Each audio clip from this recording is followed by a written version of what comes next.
Hello बच्चों, चलिए प्रश्न को समझते हैं। प्रश्न है, निम्न में से कौन सा मुक्त मूलक का विशेष गुण होता है। विकल्प ए दिया हुआ है, इसमें धनात्मक आवेश होता है। विकल्प बी दिया हुआ है, इसमें ऋणात्मक आवेश होता है। विकल्प सी दिया हुआ है, इसमें सभी इलेक्ट्रॉन युग्मित होते हैं। और विकल्प डी दिया हुआ है, इसमें एक इलेक्ट्रॉन अयुग्मित होता है। तो बच्चों, सबसे पहले हम प्रश्न की मुख्य अवधारणा समझते हैं कि प्रश्न की मुख्य अवधारणा क्या है। लिखते हैं यहाँ पे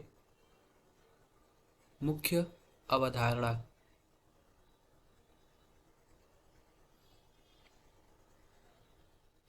तो बच्चों, मुख्य अवधारणा में हम यह देखेंगे कि सबसे पहले मुक्त मूलक क्या होता है। हम लिखते हैं यहाँ पे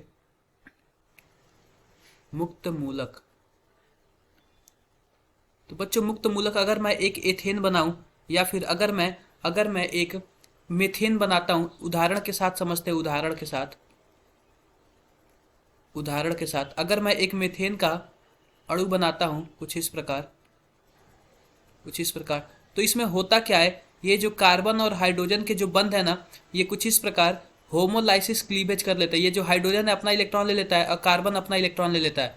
तो इस प्रकार अगर मैं बनाऊं तो इस प्रकार कुछ संरचना बनेगी, सी एच एच और एक एच, और यहाँ पे एक इलेक्ट्रॉन आ जाएगा। अब बच्चों, अब हम इसके बारे में समझते हैं कि ये क्या है। हमारे पास ये जो कार्बन है और इसके पास 3 हाइड्रोजन है और एक इलेक्ट्रॉन है।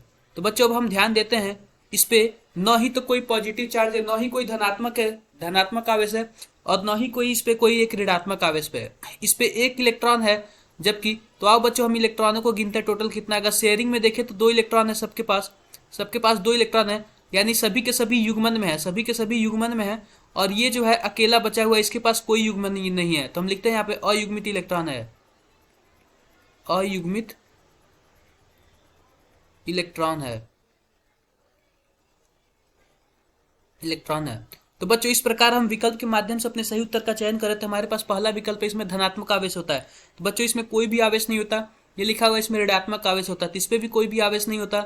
सभी इलेक्ट्रॉन युग्मित होते हैं। तो ये भी गलत है, क्योंकि यहाँ पे एक से जब बंध टूटा है, तो एक इलेक्ट्रॉन हाइड्रोजन अपना ले लिया है और कार्बन जो अपना इलेक्ट्रॉन ले लिया, जो शेयरिंग वाले यानी थे, सहसंयोजी वाले इलेक्ट्रॉन थे।